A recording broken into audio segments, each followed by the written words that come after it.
messieurs, encore une fois, bienvenue et merci de nous rejoindre pour ce magazine Femmes qui reçoit pour vous aujourd'hui une dame, comme d'habitude d'ailleurs, une dame qui a dans le cœur bas pour l'autonomisation des femmes et elle a pour ce faire mis en place une fondation, la fondation Grâce à ma mère, qui aujourd'hui fait parler d'elle évidemment, suite aux actions déjà posées sur le terrain. Je lui souhaite les bienvenus sur ce plateau. Bonjour Faiza et merci de m'accueillir dans l'émission Femmes. Vous allez bien? Ça va bien, merci, je l'espère pour vous également. Ça va aussi. On ne va pas revenir sur l'historique de Grâce à ma mère, on en a déjà parlé dans cette émission. Mais aujourd'hui, on voit que c'est une fondation qui ne s'est pas comportée comme les autres. C'est-à-dire que dès la création, vous faites du bruit et puis après, vous disparaissez sur le terrain. C'est quand même une fondation qui a su se maintenir en termes d'action. Ma première question est de savoir c'est quoi le secret? Merci beaucoup pour la question. C'est vrai, on fait beaucoup d'activités. Le secret de se maintenir en activité, c'est la préparation. Comme je l'avais dit, je l'ai dit souvent, la Fondation Grâce à ma mère, c'est une initiative bien préparée.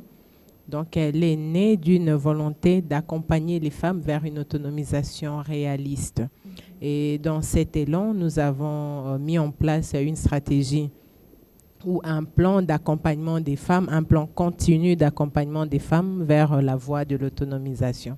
Donc, nous préparons nos activités et pendant un temps. Oui. Mais est-ce que ce n'est pas une question d'argent? Est-ce que vous n'avez pas un peu plus d'argent que les autres?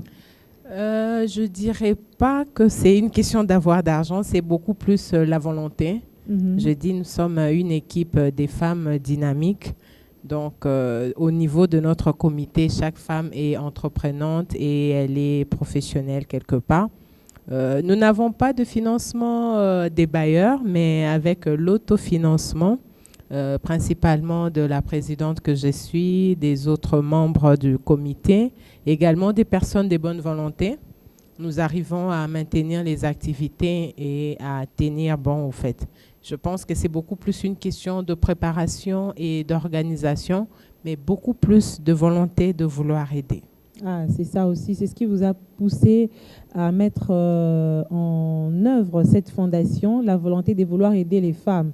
Mais oui, quand on regarde sur le terrain, les besoins sont quand même énormes par rapport à ce que vous voulez réaliser. Il vous arrive parfois d'être débordé? Très souvent d'ailleurs, très souvent parce que je dirais ce que nous faisons n'est qu'une infime goutte d'eau dans l'océan, parce que le besoin d'accompagnement et d'assistance des femmes surtout est énorme. Et on peut le voir, hein, à chaque fois que nous lançons une formation, on peut limiter le nombre de la formation à 30 ou 50 personnes, mais nous enregistrons des centaines de femmes qui viennent solliciter, d'autant plus que nos formations sont gratuites au fait. Et comment vous comportez pendant ce temps, quand vous êtes débordé? Nous avons la mission d'aider, donc on ne s'est pas rejeté. Nous enregistrons toutes les personnes qui souhaitent participer ou bénéficier de nos formations. Et par ordre d'arrivée, nous enregistrons. Donc, voilà pourquoi vous pouvez voir en une année, nous pouvons organiser 2 ou 3 sessions de formation dans la même filière. Oui. OK, dans le même domaine. OK. Oui. Et l'année passée, cette année, vous allez totaliser 2 ans? Pas encore, juste, je dirais 15 mois. 15 mois? 15 mois d'existence. Nous avons fêté notre 1 an au mois de septembre. Donc, dans quelques mois, ça sera 2 ans aussi. Bien sûr, oui. Et en 15 mois d'existence, on a enregistré beaucoup d'activités. On va quand même y aller graduellement parce qu'on ne va pas toucher aussi toutes les activités que vous avez eu à organiser. Mais quelle est l'activité d'abord, selon vous-même, qui vous a le plus marqué? Au niveau de la fondation, de par notre vision, qui est d'abord d'accompagner la femme vers une autonomisation réaliste, la principale activité de la fondation, c'est la formation. C'est un élément très important. Au-delà du social que nous mettons en œuvre, la formation est un élément très important parce que la connaissance, c'est ce qui va amener la femme à entrer dans la voie de l'autonomisation. Donc, nous organisons des formations pour des membres qui sont professionnels de formation de renforcement des capacités dans différents domaines. Et puis, nous organisons également des formations métiers pour doter les femmes à faible revenu, très souvent dans des situations de précarité, d'avoir une activité génératrice de revenus qui va leur permettre de subvenir aux besoins de leur famille. En étant en contact permanent avec ces femmes, vous sentez qu'il y a ce besoin d'apprendre en elles et que parfois, c'est parce qu'elles n'ont pas ces opportunités que les femmes croupissent dans la misère. C'est ce que vous avez comme impression ou c'est autre chose? Pour ma part, la volonté, je pense que c'est des opportunités qui manquent à ces femmes-là. Je pense que c'est des plateformes aussi qui manquent parce que nous organisons des formations, par exemple des formations métiers. C'est des formations qui durent entre 3 à 4 mois. Mais vous avez couture, par exemple. Coupe et couture, esthétique générale, hôtellerie. C'est des formations accélérées, mais de 3 à 4 mois. Mais vous voyez des dames qui viennent suivre la formation. Tu vois la personne qui ne savait pas comment tenir un ciseau ou comment couper des tissus. Mais au bout de 2 mois, on voit la rapidité dans laquelle les femmes apprennent. On sent quelque part cette volonté et ce besoin-là d'apprendre. Et je pense qu'il faut juste multiplier beaucoup plus des plateformes d'accompagnement, c'est rapprocher de ces femmes-là réellement parce qu'il suffit de les écouter pour ressortir réellement leurs besoins. Du côté métier, par exemple, vous avez formé combien de dames? Jusque-là, en 15 mois. En 15 mois, nous avons formé 450 femmes. Déjà?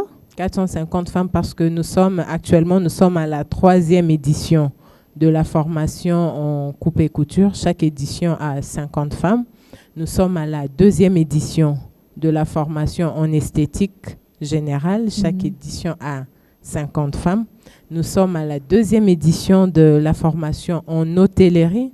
Chaque édition a 35 femmes. Mais il faut dire et que nous sommes à la 3e édition de make-up professionnel. Et make-up, la session, c'est, je pense, 30 femmes aussi par session. Donc, on a formé près de 450 femmes. Et puis, il y a d'autres formations courtes, la pâtisserie, par exemple, la fabrication de savon, la maroquinerie, et ainsi de suite. Et c'est quelle tranche d'âge que vous visez? Est-ce que vous avez des exigences par rapport aux femmes qui doivent s'inscrire sur vos plateformes? Selon la loi, nous prenons des femmes à l'âge adulte, c'est-à-dire quand elles sont majeures, à partir des 18 ans, parce que les conditions d'abord d'adhésion à la fondation grâce à ma mère, il faut avoir la carte d'électeur. Donc, il faut avoir la pièce d'identité. Une pièce d'identité, ok. Oui, qui est fondamentale. Ça détermine l'âge que vous êtes majeur. Sinon, il y aura l'âge des joueurs. Ah oui, il y a ça aussi. Mais nous avons fait une exception parce que nous sommes allés visiter, c'est quoi, Bumbu. C'est à Bumbu, hein? À Bumbu, nous sommes allés sensibiliser au niveau des Bumbu, où nous avons trouvé un fait qui nous a, moi personnellement, ça m'a choqué. Une fille de 15 ans qui n'avait pas encore d'enfant, c'était une exception dans ce coin-là. Ah bon? On nous dit, il y a beaucoup de filles mères là-bas. Il y a beaucoup de filles mères à l'âge de 12 ans, à l'âge de 13 ans, et qui malheureusement, après la grossesse, elles ne savent plus poursuivre avec les études. La précarité est telle que nous avons ressenti un besoin spécialement pour les filles de cette commune. Les filles de cette commune, après notre sensibilisation, nous avons pris les filles de 15 à 16 ans à qui nous formons également en métier. Et vous sensibilisez sur quoi exactement quand vous êtes sur le terrain? Sur la prise de conscience, qui est un facteur très important. La femme doit se découvrir, la femme doit être en mesure de connaître ses capacités parce que la voie de l'autonomisation commence d'abord par la reconnaissance de soi. Tant qu'on ne sait pas identifier ses propres capacités, vous faites ce que les autres vous disent. Alors que si vous identifiez en vous vos potentialités, vous pouvez prendre une décision et associer les moyens et les opportunités qui s'offrent à vous pour aller de l'avant. C'est ce que nous faisons. Nous faisons prendre conscience à la femme de ses potentialités. Mais comment vous faites? Grâce à ma mère aujourd'hui, c'est vrai qu'il y a les réseaux sociaux qui existent pour pouvoir lancer par exemple des messages sur des formations, sur les activités que vous organisez pour que les gens adhèrent. Est-ce qu'en amont, ce sont des membres qui sont déjà préenregistrés chez vous en tant que membres de la Fondation qui bénéficient des formations ou ce sont des gens qui ont l'information, qui sont de l'extérieur, qui peuvent venir et bénéficier de ces formations. Comment ça se passe en fait? Vous passez par les réseaux sociaux ou par des sensibilisations directes comme ça? L'information, c'est le pouvoir. Il faut connaître pour agir. Donc, nous procédons nous avons plusieurs manières de communiquer. Très souvent, si nous voulons lancer une formation, nous mettons sur nos différentes plateformes réseaux sociaux où nous communiquons sur nos différents programmes. En début d'année, comme vous avez pu le voir, nous avons communiqué notre calendrier d'activités pour 2023 et nous les mettons sur les différentes plateformes réseaux sociaux. Nous avons une base de données aujourd'hui. La Fondation Gram compte à peu près 1300 membres. Déjà? Oui, ça va très vite parce que nous avons aussi beaucoup formé. Les 450, c'est des formations métiers, alors que nous avons aussi des formations de renforcement des capacités. Nous avons les dépistages gratuits que nous faisons. Donc, nous avons une base de données de près de 1300 femmes. Nous avons 2 groupes WhatsApp pour les femmes qui ont des numéros WhatsApp ou qui nous permet de maintenir une communication permanente avec nos membres. Pour les autres membres qui n'ont pas ces moyens de communication, nous avons au niveau de notre siège une équipe de calling qui appelle souvent pour annoncer les formations, les différentes activités de la Fondation. Mais dès le départ, au moment de l'adhésion à la Fondation Grâce à ma mère, nous avons mis une politique de présentation de besoins. Ça veut dire quand vous venez adhérer à la Fondation Grâce à ma mère, ce n'est pas seulement la fiche d'adhésion. Nous avons une équipe qui vous écoute, qui écoute votre besoin et qui fait le profilage de tous les membres. Donc, dès l'adhésion à la Fondation, nous avons différents profilages et on sait réellement, en fonction de ça, on oriente même les formations. Ça nous permet de savoir quelle formation prioritaire par rapport à telle autre, parce que même le domaine des formations, ça reste assez nombreux et beaucoup. Alors, ces femmes qui bénéficient des formations, c'est vrai, c'est déjà un atout, mais une formation sans argent, sans fonds, ça devient un autre problème. Ça veut dire qu'elle va avoir des connaissances sans mettre en pratique. Est-ce que la Fondation Grâce à ma mère va jusqu'au bout, c'est-à-dire doter, par exemple, ces femmes-là des matériels et un peu d'argent, pourquoi pas? Ça, je pense que les images vont témoigner en notre faveur.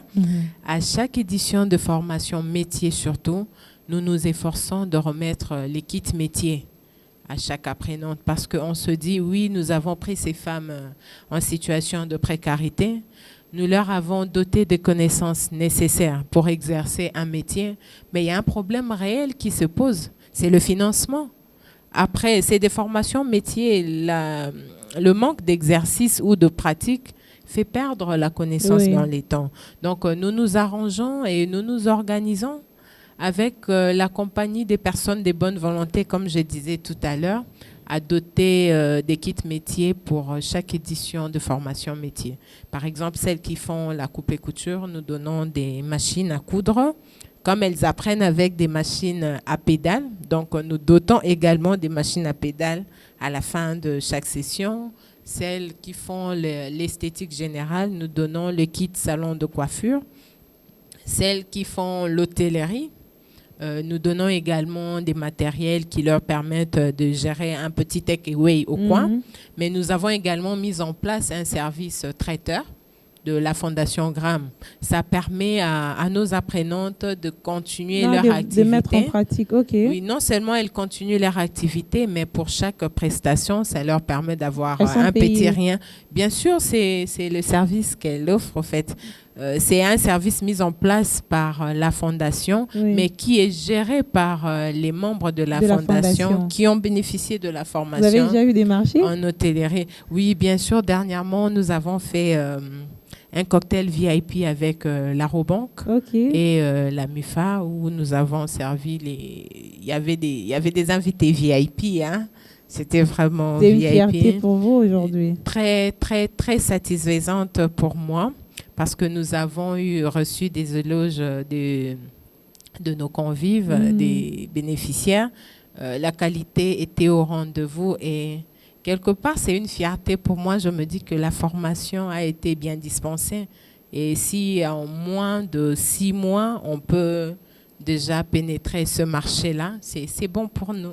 C'est bon, vous avez beaucoup d'ambition, évidemment. Jusqu'où ces ambitions peuvent aller? Vous ne pensez pas créer un centre permanent, par exemple, qui existe sur toute l'année, que de faire des sessions, vous arrêtez, après vous reprenez. Jusqu'où peuvent aller vos ambitions? Nous avons un centre de formation d'une capacité d'accueil de 200 personnes avec 4 salles de formation.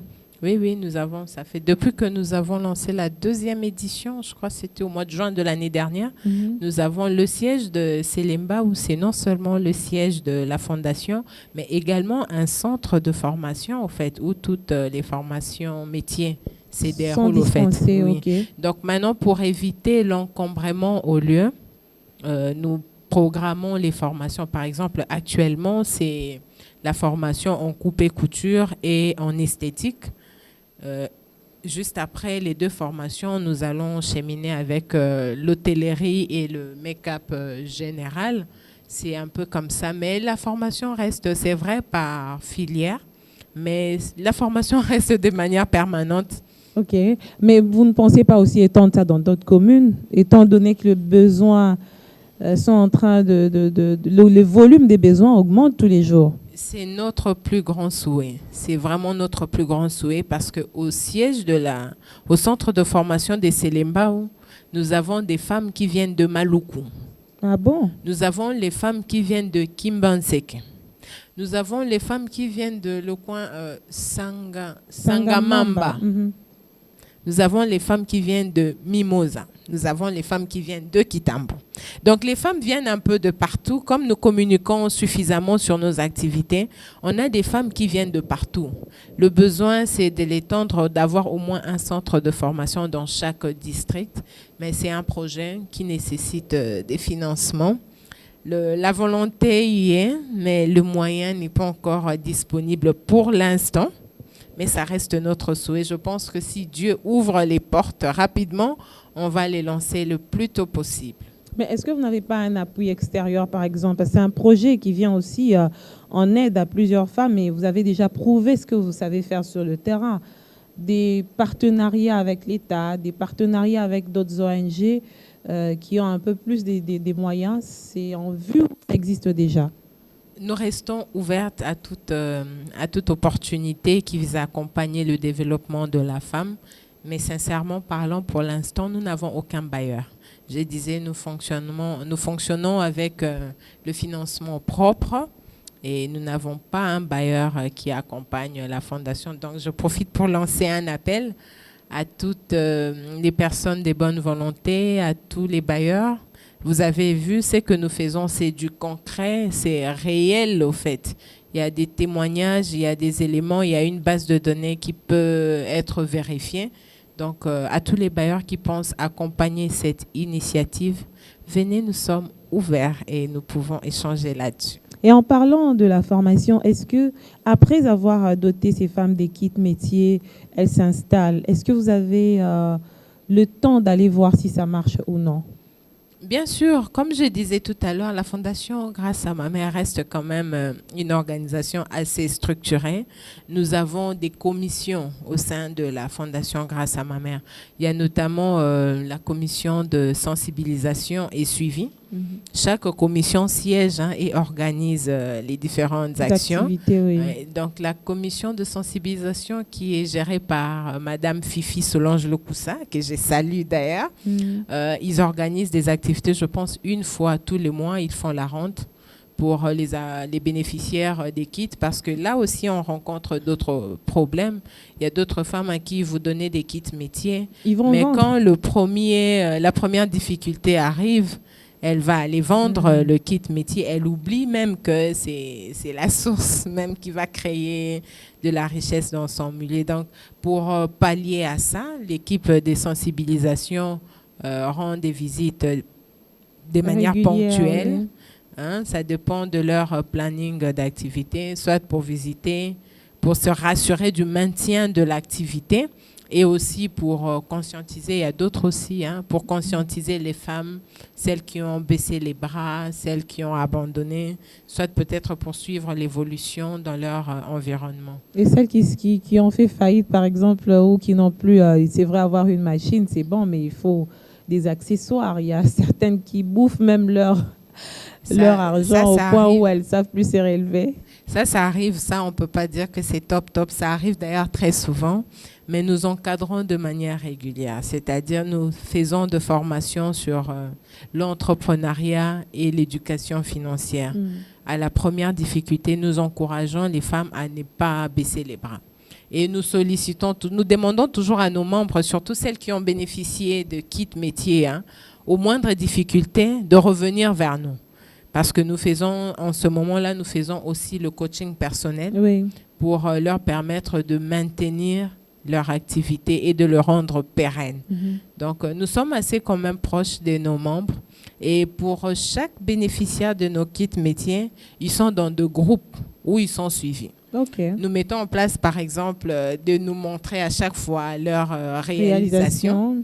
Par exemple, celles qui font la coupe et couture, qui ont bénéficié de métiers, des kits métiers, nous leur demandons de nous confectionner des uniformes, au moins une chemise le mois. C'est ce que nous allons remettre aux enfants démunis lors de la rentrée scolaire. Donc, ça leur permet d'avoir cette redevabilité, de continuer à confectionner pour nous ramener la preuve qu'elles continuent d'exercer. Et en parlant de ce côté social, c'est quand même très touchant aussi de vous voir en action aux côtés des orphelins chaque année. C'est pas facile. C'est vrai que vous n'avez que 15 mois d'existence, mais ça fait 2 fois que vous avez organisé ces activités. C'est émouvant, n'est-ce pas? Oui, parce que nous considérons que les fêtes de Noël restent un moment particulier et un moment mémorable pour les enfants, surtout pour la petite enfance. Beaucoup des enfants dans les orphelinats, ils n'ont pas une image de la fête de Noël, en fait. Généralement, nous les vivons dans nos familles avec nos enfants où c'est une grande fête. Mais on se contente de remettre un petit rien, un petit sac de riz, de poulet à ces enfants-là. C'est des choses qu'ils peuvent manger tous les jours. Mais on ne leur fait pas vivre l'ambiance de fête. C'est pour ça, nous, on s'est décidé au sein de la Fondation Gram, chaque année, pour chaque fête de Noël, nous allons faire vivre le rêve de Noël à ces enfants orphelins. Comment ça se passe? Nous organisons, en fait, nous sélectionnons les différents orphelinats dans la ville de Kinshasa. Pour l'édition 2021, nous en avons 10. Pour 2022, nous avons eu 13 orphelinats venus des 4 districts de la ville de Kinshasa. Nous louons un grand espace, vraiment un très grand espace parce que nous aménageons un aire des jeux pour les enfants. Nous faisons un banquet de Noël. Donc, ils ont un espace des jeux où ils peuvent jouer. Ils ont le repas de Noël, un repas des cœurs. Ils ont la visite du Père Noël qui leur offre des cadeaux. Vraiment, ça rentre dans l'esprit de Noël. Chaque enfant, nous faisons pour 300 orphelins. Chaque enfant reçoit un cadeau du Père Noël. Et puis pas un cadeau usé, vraiment des nouveaux cadeaux. Oui, on voit les images, ce sont des objets généralement neufs. Également pour les vêtements, c'est vrai, nous disons, les enfants adorent voir les étiquettes sur les vêtements. Oui. Donc pour la fête de Noël, d'autant plus que nous achetons les vêtements pour nos enfants à la maison, nous faisons la même chose. Chacun de nos 300 orphelins reçoit des vêtements et des chaussures pour la fête de Noël. Ils viennent déjà habillés? Oui, ils viennent déjà. En fait, nous achetons. Comme c'est des orphelinats ciblés, nous achetons en amont. Nous rendons visite 3 jours avant la fête de Noël. Les orphelinats nous envoient quelques jours avant la liste des enfants qui vont participer, leur âge, leur sexe et leur taille.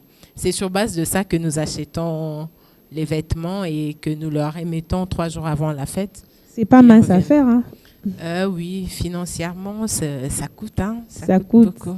Mais bon, vous avez quand même des personnes, des bonnes foi aussi, qui vous accompagnent. Le mois de mars est là et c'est vrai que moi personnellement, je n'ai jamais été d'accord avec cette sensibilisation accrue seulement pendant les mois de mars par rapport aux femmes. Mais que dire, c'est une opportunité. que l'on offre justement aux femmes pour pouvoir se sensibiliser mutuellement par rapport à leurs responsabilités, leurs devoirs, leur engagement, et aussi aux hommes. C'est très important. Quel est votre point de vue pendant ce temps? Qu'est-ce que vous direz aux femmes qui nous suivent pendant cette période-ci?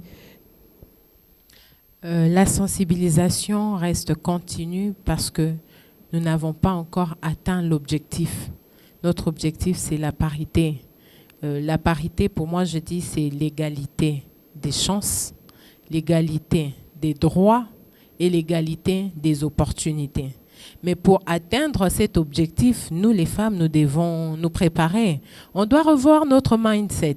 On doit revoir notre façon de réfléchir pour y arriver. D'où il est encore important et impératif de conscientiser les femmes sur le rôle que nous avons à jouer dans la société.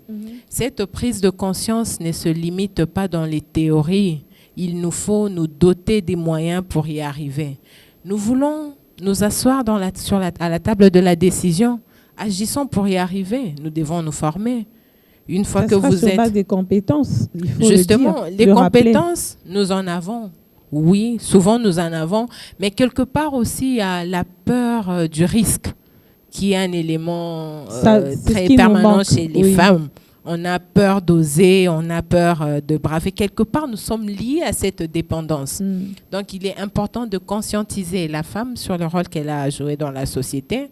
Le combat que nous menons pour s'asseoir à la table des décisions, pour atteindre la parité 50-50, nous devons faire preuve de compétence pour y arriver, pour maintenir, parce qu'il ne suffit pas d'avoir les sièges, il ne suffit pas d'avoir de postes, mais il faut prouver qu'on en est compétente au fait. Oui. Donc nous invitons à la formation et à l'information, d'où il est important de continuer à sensibiliser les femmes. Vous êtes fière de la Julie que vous êtes devenue aujourd'hui? Cette question, il faut le poser à ma mère. Hein? C'est elle, grâce à ma mère, je pense qu'elle serait la personne adaptée. Mais je veux poser la question, si vous permettez, aux téléspectateurs. Chers téléspectateurs, est-ce que vous êtes fiers de la Julie que je suis? Je pense qu'ils diront oui. Hein. Même si vous faites un peu de modestie, mais bon. Si oui, qu'est-ce que vous pensez devenir demain? La question, elle est quand Est-ce que vous n'avez pas d'ambition politique derrière tout ce que vous menez comme action? Curieusement, tout le monde me pose cette question-là. Parce qu'on connaît comment ça se passe. Quelqu'un m'a appris à dire que dans la vie, on ne dit jamais, jamais dans la vie. Mais pour l'instant, ce n'est pas mon ambition, au fait. Je n'ai pas créé la fondation pour avoir des objectifs politiques derrière. Je pense que vous vous êtes fait enrôler seul? Oui, seul. Il n'y avait pas les membres de la fondation. En toute discrétion. Il n'y avait pas les membres de la fondation qui vous ont accompagné. Je suis allée, heureusement pour moi, le centre était juste à 2 pas de ma maison. Je suis allée à 8 heures. Ce jour-là, comme tout le monde, j'ai pris mon jeton. J'ai fait la queue peut-être pendant 20 minutes parce que j'étais arrivée quand même assez tôt. Oui. Et comme je devrais aller aussi au bureau, j'ai pris mon jeton. Je me suis fait enrôler. En toute discrétion, je suis sortie du bureau. Mais après, comme j'encadre beaucoup des femmes, et dans l'entrepreneuriat aujourd'hui, les femmes ont un gros souci. Hein. Là, j'invite et je sensibilise encore les femmes à s'enrôler massivement. C'est important. Pourquoi et dans quel sens? Parce qu'aujourd'hui, la pièce d'identité valide que nous avons dans notre pays, c'est la carte d'électeur et le passeport. Et pour avoir les passeports, on sait que ce n'est pas donné à tout le monde. La seule pièce d'identité que nous pouvons obtenir gratuitement, c'est la carte d'électeur, d'où il est important de se faire enrôler. Non seulement pour faire nos choix lors des élections à venir, mais également pour pouvoir formaliser nos entreprises. Aujourd'hui, pour ouvrir un compte en banque, il faut avoir une pièce d'identité. Pour créer un business formel, il faut avoir une pièce d'identité. Pour s'élancer, même pour postuler dans des postes, il faut avoir une pièce d'identité valide. Et c'est important. Et si on ne s'enrôle pas massivement, qu'advient après?